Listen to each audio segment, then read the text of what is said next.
कहानी शुरू होती है और अब 1998 का वक्त दिखती है जहाँ हॉस्पिटल में कोइची नाम की एक लड़की को लाया जाता है जिसकी तबीयत काफी खराब थी। असल में उसे लंग्स फेफड़ों की एक बीमारी थी जिस वजह से अक्सर उसकी हालत ऐसी होती रहती थी। वो घबरा कर बेहोश हो जाया करता था। डॉक्टर फौरन उसका इलाज करती है। इससे कुछ ही देर में वो बिल्कुल ठीक हो जाता है। यहाँ पता चलता है कि वो अपनी दादी के साथ उनके घर पर रहता है। कुछ दिन पहले उसकी दादी उसे यहाँ न आई है, इसीलिए वो यहाँ के लोगों को इतना नहीं जानता। फिर जब कोची हॉस्पिटल में टहलने जाता है तो वहाँ उसे एक लड़की दिखाई देती है जिसकी एक आंख पर पट्टी बंधी हुई थी। वो लड़की उसे देखती तो है मगर बात नहीं करती और आगे बढ़ जाती है। तब कोची भी उसका पीछे लिफ्ट तय करता है क्योंकि वो उससे बात करना चाहता था, मगर वो उस पर ध्यान ना देकर वहाँ से चली जाती है। इसके बाद आगे हम 3 हफ्ते बाद का वक्त देखते हैं जहाँ कोची ने एक नए स्कूल में दाखिला लिया है। एक टीचर उसे स्कूल के असूलों के बारे में बताता है और उसे उसकी क्लास में ले जाता है। जब क्लास में आने के बाद कोची सबको अपने बारे में बताने लगता है कि कुछ वक्त पहले ही मेरी मॉम की मौत हो गई है और मेरे डैड इंडिया गए हैं काम के सिलसिले में, इसलिए मैं यहाँ अपनी दादी और चाची के साथ रहता हूँ। इसी दौरान कोची की नजर क्लास की एक लड़की पर जाती है जो और कोई नहीं बल्कि वही थी जो उसे हॉस्पिटल में मिली थी, यानी जिसकी आंख पर पट्टी थी। फिर पहली क्लास खत्म होने के बाद कोची कुछ बच्चों से बात करता है और उस लड़की के बारे में पूछने लगता है। आगे वो बच्चे कोची को एक कागज देते हैं जिसमें हर बच्चे की सीट के बारे में लिखा था, मतलब कि कौन सा बच्चा कहाँ बैठेगा। जिसे देखकर कोची हैरान रह जाता है क्योंकि वो देखता है कि जिस जगह पर वो लड़की बैठी हुई थी वहाँ तो कोई सीट ही नहीं है। स्कूल खत्म होने के बाद जब वो अपने घर जाता है तो उससे मिलने उसकी चाची आती है। इनकी बातों से हमें पता चलता है कि उसकी चाची भी उसे स्कूल में पढ़ाती है, यानी जिस स्कूल में कोची जाने लगा है। यहाँ उसकी चाची उसे दोबारा स्कूल के असूल बताने लगती है। कहती है कि जो भी टीचर तुम्हें कहे हमेशा वही करना, उनकी बात के खिलाफ मत जाना। अगले दिन कोची स्कूल में एक लड़की से मिलता है जिससे उसकी दोस्ती हो जाती है। जहाँ इसी बीच उसे दोबारा से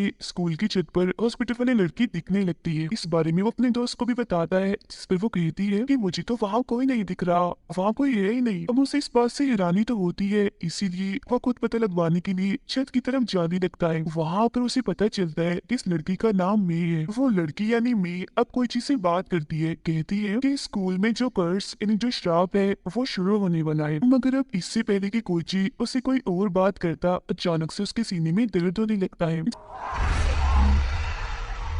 जिसके फौरन बाद वो डॉक्टर के पास आ जाता है। डॉक्टर उसका चेकअप करने की बात बताता है कि तुम्हें बिल्कुल ठीक होने में अभी वक्त लगेगा, बस तुम्हें परेशान नहीं होना और अपनी दवाई टाइम पर लेना रोजाना। अब अगले दिन स्कूल जाकर कोची मे पर नजर रखने लगता है। वो देखता है कि एक और आदमी भी है जो उसकी तरह मे पर नजर रख रहा है। अब तभी उसकी क्लास का एक लड़का कोची के पास आकर बताता है कि वो आदमी जिस लड़की पर नजर रखे हुए है वो दरअसल इस स्कूल का लाइब्रेरियन है, यानी जो लाइब्रेरी में काम करता है। अब कोची उससे ही मे के बारे में पूछने लगता है। अभी वो मे के बारे में उसे बताने ही वाला था कि तभी उसके दोस्त आकर उसे अपने साथ ले जाती है। जिसके बाद अब कोची खुद ही लाइब्रेरी में चला जाता है लाइब्रेरियन से बात करने के लिए। यहाँ उसे एक डॉल की ड्राइंग मिलती है जो एक खिलौना था, जिसे देखकर कोची को याद आता है कि बिल्कुल ऐसी डॉल में भी अपने साथ लेकर चलती है। अब इतनी देर में वहाँ लाइब्रेरियन आ जाता है जो कोची को उसकी क्लास में जाने का कहता है। अब कैसे भी करके कोची सब जानना चाहता था, इसीलिए वो अपनी क्लास के 2 लड़कों के पास जाकर सारी सच्चाई पूछने लगता है। तो वो उसे बताते हैं कि सालों पहले मे नाम की एक लड़की 3rd ईयर क्लास में पढ़ती थी, मगर फिर अचानक एक दिन उसकी मौत हो गई और बस उसी दिन के बाद से उसकी सीट पर कोई नहीं बैठता। मगर उसकी मौत के बाद क्लास के बच्चों ने उसकी सीट पर एक डॉल को रख दिया और बिल्कुल ऐसे ही बर्ताव किया जैसे वो सच में क्लास में मौजूद है। जिसके बाद वो सारे बच्चे वहाँ से चले गए और बस तभी से उनका मानना है कि मैं आज भी एक स्टूडेंट के रूप में उस सीट पर आकर बैठती है, यानी वो स्टूडेंट जिसे इतने वक्त से कोची भी देख रहा है। अब उनकी ये बातें सुनकर कोची काफी घबराने लगता है क्योंकि उसे अजीब लग रहा था ये सोचकर कि मैं इतने वक्त से एक आत्मा को देख रहा हूँ। फिर जैसे वो ऊपर देखता है तो वो लड़की उसे दोबारा से दिखने लगती है, जिससे एक बार फिर उसकी तबीयत खराब हो जाती है। इसीलिए वो डॉक्टर के पास चला जाता है। यहाँ उसकी मुलाकात एक नर्स से होती है जो उस स्टूडेंट की बहन है जिसने कोची को लाइब्रेरियन के बारे में बताया था और जिससे कोची ने मई के बारे में जानने की कोशिश की थी। यहाँ कोची उसे भी मई के बारे में बताकर पूछने लगता है कि मैंने उसे इस हॉस्पिटल में भी देखा था, वो यहाँ क्या करने आती है। जिस पर वो नर्स कहती है कि अभी तो मैं इस बारे में नहीं जानती, मगर पता लगवाकर मैं तुम्हें बता दूंगी लाजमी। अब एक दिन कोची को एक डॉल्स की शॉप मिलती है जहाँ बहुत सारी गुड़िया थी, इसीलिए वो अंदर जाकर चेक करने लगता है। जिस दौरान हम देखते हैं कि उसकी दोस्त उसे इस दुकान के अंदर जाते हुए देख रही है। दुकान के अंदर कोइची को मैं की गुड़िया भी दिख जाती है, जिसे अभी वो देख ही रहा था कि तभी यह मैं खुद आ जाती है, जिसे देखकर वो उसे सवाल करने लगता है। अब मैं उसे अपनी आंख से पट्टी हटाकर दिखाती है, जिससे हमें पता चलता है कि उसकी वो आंख कांच की है। तो वो उसे अपनी इस आंख के बारे में बताती है, कहती है कि मेरी ये आंख बहुत तेज है, किसी की भी होने वाली मौत को देखने में मदद करती है। मतलब कि मुझे पता चल जाता है कि कौन इंसान मरने वाला है। इस वक्त भी उसे एक लड़की की मौत के बारे में पता था, जो और कोई नहीं बल्कि कोइची की दोस्त थी। अब उसकी ये बातें सुनकर घबराता हुआ वो अपने घर आ जाता है। फिर अगले दिन स्कूल में कोइची की दोस्त देखती है कि वो मेरे पर नजर रख रहा है, उसका पीछा कर रहा है, जो देख वो काफी घबरा जाती है और उसके पीछे जाकर उसे ऐसा करने से मना करती है, मगर वो उसकी बात नहीं सुनता और मैं के पीछे चला जाता है। वो मेरे को हाथ लगाकर देखता है कि कोई भूत आत्मा नहीं है, बल्कि ये असली की इंसान है, जिसे सब आत्मा समझ रहे हैं। तभी हम भागते हुए कोइची की दोस्त भी आ जाती है और उस पर गुस्सा करने लगती है कि तुम मेरे का पीछा करना क्यों नहीं छोड़ रहे। अब तभी हम देखते हैं कि बाहर लगी आग एकदम से बढ़ जाती है और जोर से आकर खिड़की के शीशे पर लगती है, जिससे शीशा टूट जाता है और कांच सीधा आकर कोइची की दोस्त की गर्दन में घुस जाता है। और वो कांच का टुकड़ा तेजदार नुकीला था, जिससे उसका बहुत सारा खून बह गया था, इसीलिए उस बेचारी की मौके पर ही मौत हो जाती है। अब जैसे कि मैंने उसकी मौत को देखा था, तो वो सच में मर गई। इसी बीच मैं अपने उस आंख से देखती है कि उस लड़की की लाश के आसपास बहुत सारा खून जैसा लिक्विड निकल रहा है,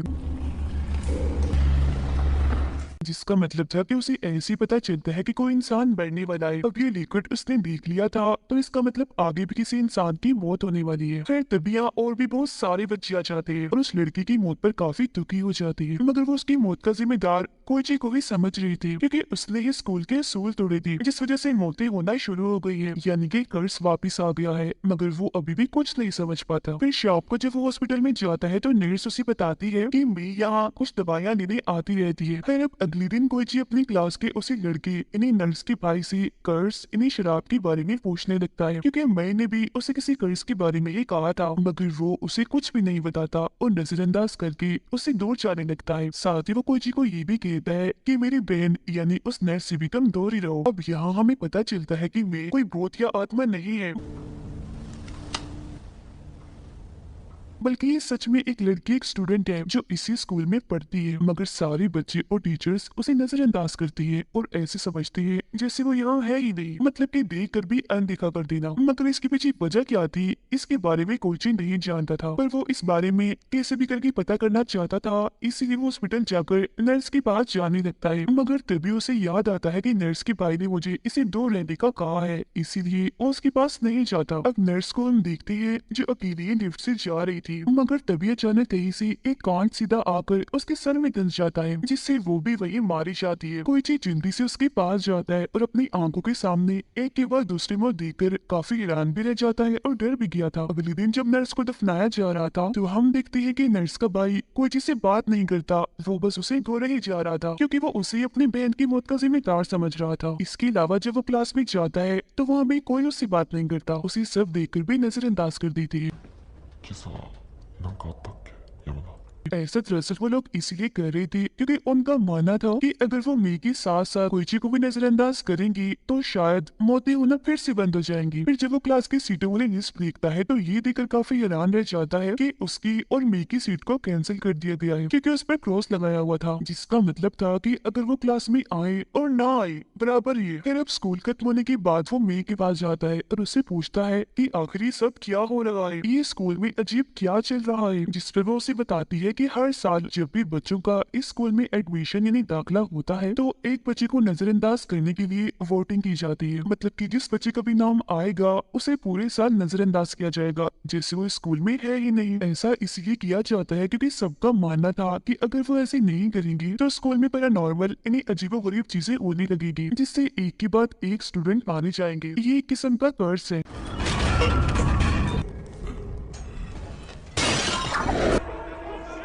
और जिस साल मैं थी, तो एक लड़की को नजरअंदाज करने के लिए चुना गया था, मगर वो डर रही थी, इसीलिए उसने मना कर दिया। अब किसी को तो नजरअंदाज होना ही था, तो उसकी जगह मैंने अपना नाम लिखवा दिया और बस तभी से सारे लोग मुझे नजरअंदाज करने लगे। अब ये सुनकर भी कोइची को कुछ समझ नहीं आती, क्योंकि वजह अब तक उसके सामने नहीं आई थी कि आखिर स्कूल वाले ऐसा करते ही क्यों हैं। अब दोनों को ही नजरअंदाज किया जा रहा था, जिसका वो खूब फायदा उठा रही थी, क्योंकि क्लास छोड़कर वो घूमने निकल जाती थी, जिस वजह से अब उन दोनों में अच्छी दोस्ती भी हो गई थी। और मेरे को को भी सच्चाई पता नहीं थी, तो ये लोग सच जानने के लिए लाइब्रेरियन के पास जाती है, जहाँ अब वो इन्हें बताता है कि काफी सालों पहले इन्हीं 1972 में मैं 3rd ईयर क्लास का टीचर हुआ करता था, जहाँ तभी अचानक एक बच्चे की रस्सी से लटकने से मौत हो गई। किसी को कुछ समझ नहीं आया कि आखिर उसकी मौत कैसे हो गई, और जो बच्चे उसके साथ पढ़ती थी उनको तो यकीन आ ही नहीं रहा था कि वो मर गई है। वो इस चीज को कबूल ही नहीं कर रही थी, इसीलिए वो ऐसे दिखावा करने लगी थी जैसे वो अभी भी जिंदा है। यहाँ तक कि उन्होंने उसके लिए क्लास में अलग सीट भी लगा रखी थी। 友人たちは悲しく彼女っているふりをし続けたらしい。 जिसके बाद स्कूल में एक कर्ज आ गया, क्योंकि उस बच्चे के मरने के बाद ही स्कूल के बच्चे अचानक से ही मरने लगे, जिसे रोकने के लिए सबने फैसला किया कि वो हर साल एक बच्चे को वोटिंग के जरिए चुनकर उस लड़की की सीट पर बिठा देंगे। सभी के लिए उस सीट पर बैठा जाने वाला बच्चा गायब भी माना जाएगा, मतलब कि सब उसे नजरअंदाज करेंगे। फिर वक्त के साथ साथ हमारा ये प्लान कामयाब होने लगा था, क्योंकि मौतें होना बंद हो गई थी, और बस तभी से हर साल उस सीट के लिए बच्चों की वोटिंग की जाती है। और ये तब तक ठीक रहा जब तक कि कोची तुमने आकर स्कूल के असूल ना तोड़ दिए। जो असूल था उस सीट पर बैठने वाले बच्चे को नजरअंदाज करना। それが美咲さん。 मगर कोईची ने उस सीट पर बैठने वाली लड़की मेरे को नजरअंदाज नहीं किया, इसलिए कर्ज वापस आ गया, जिससे अजीबोगरीब चीजें होना शुरू हो गई है, जिस वजह से मोती होने का सिलसिला भी दोबारा से शुरू हो गया है। ये सब जानकर दोनों ही काफी हैरान रह जाती है, मगर वो फैसला करती है कि हम इसे हल करने का कोई तरीका ढूंढ निकालेंगे। अब लगातार नजरअंदाज होने की वजह से कोईची परेशान रहने लगा था। उसे लग रहा था कि कहीं मैं सारी मौतों का जिम्मेदार तो नहीं। अब उसकी परेशानी देखकर मैं उसे चेक करती है कि कहीं वो एक्स्ट्रा लिविंग पर्सन तो नहीं, मतलब कि ऐसा इंसान जिसे बहुत पहले मर जाना चाहिए था मगर वो अभी तक जिंदा है, और उसकी वजह से ही लोगों की मौतें हो रही है, और अगर वो मर जाए तो कर्ज खत्म हो जाएगा। यानी कि मैं एक्स्ट्रा लिविंग को भी देख सकती है। उसे पता चल जाता है कि कोई चीज एक्स्ट्रा लिविंग नहीं है, और ये सब कुछ भी अपनी आंख के जरिए ही देख सकती थी। अब हम स्कूल के एक टीचर को देखते हैं जो इस वक्त अपने घर पर थे। वो अपनी वाइफ को खाना खिलाकर बर्तन उठाकर ले जा रही थी, मगर तभी अचानक उनका पैर फिसल जाता है, जिस वजह से उनके हाथ में जो चम्मच था वो उनकी आंख में घुस जाता है, जिससे उनको इतना खून बहता है, इतनी तकलीफ होती है कि मौके पर ही उनकी मौत हो जाती है। इसके बाद उसे स्कूल की एक बच्ची को हम देखते हैं जो साइकिल पर बैठकर कहीं जा रही थी, मगर तभी अचानक पता नहीं कैसी उसकी साइकिल की ब्रेक फेल हो जाती है, जिससे साइकिल अब उसके कंट्रोल से बाहर हो जाती है। जिस दौरान जैसे वो सड़क पर जाती है तो सामने आती है गाड़ी से वो टकरा जाती है। वो फौरन नीचे गिर जाती है, जिससे वो काफी जख्मी हो गई थी, इसलिए मौके पर उसकी भी मौत हो जाती है। फिर अगले दिन स्कूल में जब उसकी मौत का पता चलता है तो सारे ही बच्चे काफी दुखी हो गए थे, और उन दोनों को ही इस सब का जिम्मेदार कह रही थी। जबकि उधर वो दोनों लाइब्रेरी में जाकर 1972 की फाइल्स देखने लगते हैं, जिस बीच कोची को एक तस्वीर मिलती है जो और किसी की नहीं बल्कि उसकी चाची की थी, जिसका मतलब था कि वो भी उस वक्त इन्हीं 1972 में उस क्लास की स्टूडेंट थी। इसके बाद मजीद छानबीन करने के लिए वो उस स्कूल के दूसरे हिस्से में जाती है जहाँ सबका जाना मना था, क्योंकि 1972 के टाइम क्लास वही लगती थी। वो यहाँ पर छानबीन करने लगती है ताकि उन्हें कोई क्लू, कोई सुराग मिल सके, और तभी कोची को यहाँ एक ऑडियो टेप मिल जाती है जो काफी पुरानी लग रही थी। जब ये लोग उसे सुनते हैं तो पता चलता है कि इसे भी उसी वक्त 1972 में रिकॉर्ड किया गया है। 松中です。 ने जब स्कूल में मौतें हो रही थी, ऑडियो में एक लड़का बता रहा था कि अगर वो एक्स्ट्रा लिविंग पर्सन को मार देंगे तो ये कर्ज खत्म हो जाएगा। जिसके बाद आगे वो लड़का बताता है कि एक बार मेरी भी लड़ाई एक एक्स्ट्रा लिविंग इंसान से हो गई थी, जिसमें मैंने उसे मार दिया। ऐसा होते ही कर्ज रुक गया, और अगले ही दिन मरने वाले इंसान को हर कोई भूल गया कि वो कौन था। अब क्योंकि मैं हर वक्त अपनी कांच वाली आंख को ढक कर रखती थी, इसीलिए उसे कभी भी एक्स्ट्रा लिविंग इंसान नहीं दिखा। इसीलिए अब उन्हें कुछ भी समझ नहीं आती कि भला एक्स्ट्रा लिविंग इंसान कौन हो सकता है जिसे हम मारकर इस कर्ज को खत्म कर सकते हैं। अब कोची की चाची समझ गई थी कि वो दोनों बेकसूर हैं, इसीलिए वो दोनों को क्लास में बुलाती है और सबको कहती है कि हम इन्हें नजरअंदाज करें, मगर मौतें तो अभी भी हो रही हैं, जिसका मतलब है कि इनका कोई कसूर नहीं है, ये एक्स्ट्रा लिविंग नहीं है। और हाँ, कल हमारा स्कूल एक ट्रिप पर जाना है जिसके लिए सब तैयार रहे। अब अगले दिन सब बच्चे ट्रिप के लिए स्कूल के दूसरे कैंपस में रुकते हैं, जहाँ जब कोची और मैं खाना खा रही थी तो उनकी दो साथी खाना खाने के लिए उनके साथ आकर बैठ जाती है, क्योंकि उन्हें भी अब लग रहा था कि ये दोनों बेकसूर है, इनकी वजह से कुछ नहीं हो रहा। मगर तभी यहाँ एक लड़की आकर मेरे को बातें सुनाने लगती है, कहती है कि तुम कसूरवार हो, सारी मौतें तुम्हारी वजह से ही हो रही हैं, जिस पर मैं उनसे अपनी गलती ना होते हुए भी माफी मांगती है।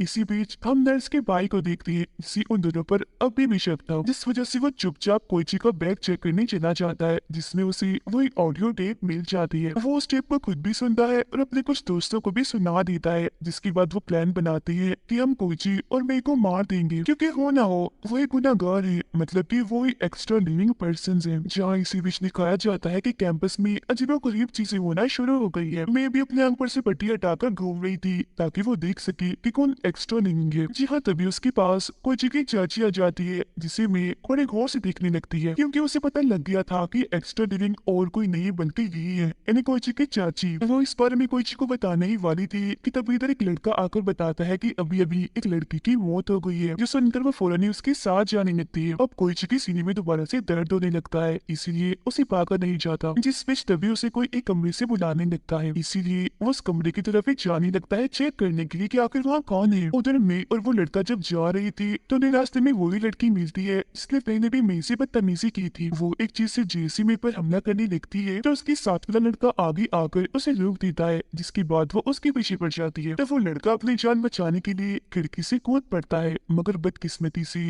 वो मेन तार में फंस जाता है। उसे इतनी जोर से बिजली के झटके लगते हैं कि उस बेचारी की मौत हो जाती है। ये देखकर मैं काफी घबरा जाती है और वहाँ से दूर भागने लगती है। वो लड़की भी उसके पीछे पड़ जाती है ताकि वो मी को मार सके, मगर तभी रास्ते में गई से एक तेज धार तार आ जाती है, जिससे उस लड़की का सर कटकर जिस्म से अलग हो जाता है, जो देखने में काफी भयानक लग रहा था। नर्स का भाई अपनी बहन की मौत का बदला लेने के लिए चाकू से कोइची पर हमला करता है, जिससे वो कट मार कर कोइची के चेहरे पर जख्मी कर देता है, मगर तभी पीछे से मई आकर उसके सिर पर एक बर्तन से वार कर देती है, जिससे वो नीचे गिर जाता है और ये दोनों भी यहाँ से चले जाते हैं। उनके जाने के बाद नर्स के भाई को इतना गुस्सा आ गया था कि वो सारे सामान को तोड़ने लगता है, जिस वजह से उनका गैस पाइप लीक होने लगता है। आग लग जाती है जिससे वो काफी बड़ा धमाका हो जाता है, जिसमें नर्स का भाई भी मारा जाता है। जिसके बाद वो दोनों बाकी बच्चों के पास जाकर उन्हें कैंपस से बाहर करने लगती है, क्योंकि आग फैलती जा रही थी। मैं कोइची की चाची का पीछा करती है ताकि वो उसे मारकर कर्स यहीं पर खत्म कर दे, क्योंकि वो जान चुकी थी कि वो एक एक्स्ट्रा लिविंग है। सब लोग जब बाहर आ जाते हैं तो कोइची देखता है कि मैं और उसकी चाची वहाँ पर नहीं है, जिसके बाद वो और लाइब्रेरियन उन्हें ढूंढने दोबारा कैंपस के अंदर जाती है। अंदर आकर वो देखती है कि मैं कोइची की चाची को मारने की कोशिश कर रही है। तब लाइब्रेरियन उसे बचाने के लिए मैं को पकड़ लेता है और फिर मौके का फायदा उठाकर उन्हें वहाँ से नीचे जाता है। अब मैं और कोइची भी उनके पीछे जाती है। जब मैं अपने उस आंख से देखती है कि लाइब्रेरियन और कोइची की चाची के पास खून जैसा लिक्विड चल रहा है, जिसका मतलब था कि अब मरने की बारी उन दोनों की है। तभी अचानक लाइब्रेरियन का पैर फिसल जाता है और वो नीचे जाके गिरता है, नीचे तो पहले ही आग फैली हुई थी, जिसमें गिरने से उसकी मौत हो जाती है। जहाँ इसी बीच कोइची की चाची भी दीवार से लटक जाती है, जिससे बचाने के लिए कोइची आगे बढ़ता है, मगर मैं देखती है कि अगर उसने अपनी चाची को बचाने की कोशिश की तो वो भी मारा जाएगा, इसीलिए वो यहाँ बता ही देती है कि वो एक्स्ट्रा लिविंग इंसान कोई और नहीं बल्कि तुम्हारी चाची है। जो सुनकर उसकी चाची समझ जाती है कि अब मुझे क्या करना है जिससे कर्ज खत्म हो जाए। वो कोइची से हाथ छुड़ा कर खुद ही आग में कूद कर अपने जान दे देती है, जिसके बाद अब ये दोनों भी वहाँ से बाहर आ जाती है। यहाँ दोबारा से तबीयत खराब होने की वजह से कोइची बेहोश हो जाता है, पर जब उसे होश आती है तो वो हॉस्पिटल में था, तो वहाँ उसे मिलने में आती है और बताती है कि अब तुम्हारी चाची के मरते ही